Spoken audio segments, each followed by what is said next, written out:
Okay, we're off again. It's week 15 of the Premier League season, and these matches were played on the 2nd and 3rd of December. And the fixture that caught the eye this week, well, it was Arsenal versus Manchester United. It was the late game on Saturday, and both Lacazette and Matic played. We suspected, though, that both were playing with injuries from the midweek matches. Anyway, after just 4 minutes, sloppy play from Arsenal allowed Valencia to pinch the ball. He gave it to Pogba, who sucked in the defenders, and then laid it back to Valencia, who struck it through Cech's legs. And that was 1-0. The Gunners didn't learn. A few minutes later, Mustafi got caught in possession. Lukaku onto it in a flash and put it into Martial, who delightfully edged it to Lingard. And he beat Cech with a sublime finish. 2-0, and we weren't even at the 12-minute mark. Well, Arsenal dug in, and they started to recover. And although the game flowed end to end, De Gea was the busier. And United's defence rode their luck. A few last-gasp blocks kept the Gunners out, and we got to the break at 2-0. The second half started with Arsenal on the front foot, and they were soon rewarded. A deft flick over the top by Sanchez, anticipated by Ramsey, who clipped it to Lacazette, and it was 2-1. It was really attacking stuff. Lingard nearly got his second, as his effort bounced onto the post from Cech's save. And then De Gea, well, he made a double save that was absolutely unbelievable. The first with his right hand low down, and then he managed to get a leg to divert the second effort wide. He has to be the best in the world right now. What followed was another great move by United, with Lukaku putting it to Pogba, who got in and ran to the byline. He was just too strong, and he delivered a pinpoint pass for Lingard to finally get that second. Well, it should have been plain sailing after that, but a very clumsy, nasty challenge by Pogba gave the ref no choice, and Pogba was off. So it was back against the wall from then on. But United held on for the win. Great game. So to the Amex. Now Liverpool arrived in great form, and they got off to a great start with a Chan header. And it quickly became 2 with a clinical finish from Firmino after good work from Coutinho and Salah. Ruthless on the counter, Firmino added his second just after the break. Now, although Murray got one back from the penalty spot, but Liverpool piled on the agony with a cheeky free kick by Coutinho under the Brighton wall, and a deflected own goal. 5-1 Scousers. Brighton getting a Premier League reality check. So Chelsea entertained Newcastle at the Bridge, and the Magpies started well, much like they did at Old Trafford a fortnight ago. And Dwight Gale again opened the scoring after a mix-up in Chelsea's defence in the 12th minute. But again the response was quick, with Hazard capitalising on a fluffed cross. Shortly after, Moses' venomous cross was headed in by Morata, so it was 2-1 to Chelsea at the break. The second half, well, Newcastle trying to contain Chelsea, but a foul on Fabregas led to a pen, and cheeky Hazard chipped it down the middle. 3-1, a comfortable win for Chelsea.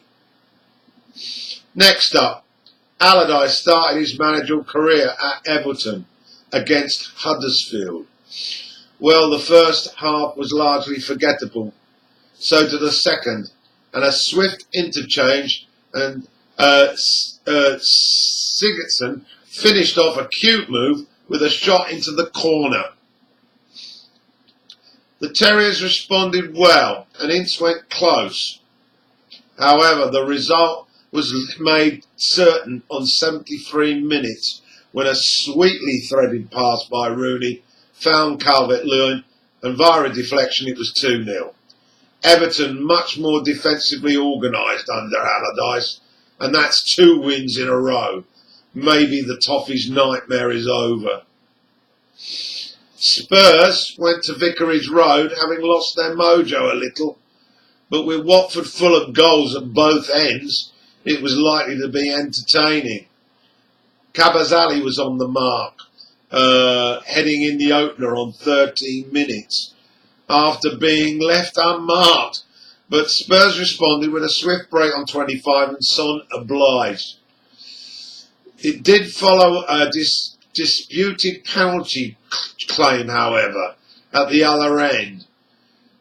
Later on, Sanchez got a second yellow for an elbow into Richarlison's face. So Spurs then hung on for the point, and they got it. Stoke at home to Swansea, and both needing a win. Butland was back for Stoke. Swansea goalless in November. But that stat was wiped clean by Bonney with a sublime strike from 10 yards. But the lead didn't last long as Shakira with a bit of magic equalised on 36 minutes. That's his 4th of the season. Into the second half, and it quickly led to Stoke's second with Duff scoring. Swansea staring at another defeat, but they showed some fight and forced a sharp save from Butland, who also had to be alert to prevent an own goal. However, Stoke won it 2-1. Swansea in deep trouble. Burnley arrived at the King Power in great form, and Leicester have also been impressive lately. So a good game was in prospect. Leicester started the quicker, and Mahrez with his new blonde look curled the ball into the box, and Pope parried it to an advancing Gray, who prodded it in and then collided with the post. Fortunately, he was okay. Anyway, Foxes won up. But Burnley always looked capable of clawing their way back into it, played some nice stuff. However, they were dealt a blow when their playmaker, Robbie Brady, was carried off on a stretcher. After that, Burnley lost their snap and Mahrez forced a sharp save from Pope. It remained 1-0 at the break. The second half brought no further goals, but either side had a chance or two, but a good win for Leicester. Pardew started life at the Hawthorns, and his first match in charge was against his old club, Palace. Neither side had a great goal-scoring record, and it proved to be the case of more of the same. Missed half chances, with defences riding their luck, was the order of the day. But both managers seemed happy with a point. OK, to Sunday, and the leaders were hoping to provide a nightmare for David Moyes' West Ham. Well, it certainly wasn't that. In the first half, the Hammers were more than holding their own. And just before half-time, Obona headed in powerfully from a Lanzini corner. The Etihad was stunned. As often is the case, though, it took City little time to get on level terms in the second half. De Bruyne stung Adrian's palms, and then on 57 minutes, Otamendi, posing as a striker in the 6-yard box, forced the ball over the line for one each, albeit off a defender's leg. From there on, Adrian was a very busy keeper indeed. He was in for the ineligible Hart. And talk about deja vu. With time running out, you sensed that West Ham wouldn't survive the onslaught. And sure enough, a divine chip from that De Bruyne was anticipated by David Silva, and he hooked it past Adrian. Another steal, 2-1 City. Finally, the South Coast derby with Southampton at the Vitality. Devoe was in for Bournemouth, and Austin retained his place up front for the Saints. Early on, Van Dijk should have scored, pushing his header wide. At the other end, Devoe's effort was denied by Foster, and the goalie had to be on his toes again shortly after to keep out an Ake effort. The game continued to be easy on the eye. Before the break, a defensive howler from Southampton let in the cherries as Fraser slotted it past Forster. The second half, Southampton certainly upped the tempo, and finally on the hour, that man Austin, with a sharp finish, levelled things. Both sides had opportunities to win it, but it ended 1 each. Fair result all in all. So that's it for week 15.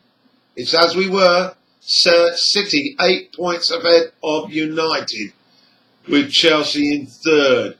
Goal of the round, Lingard's first sublime strike after that Martial assist. See you next week for the Manchester derby. Can't wait.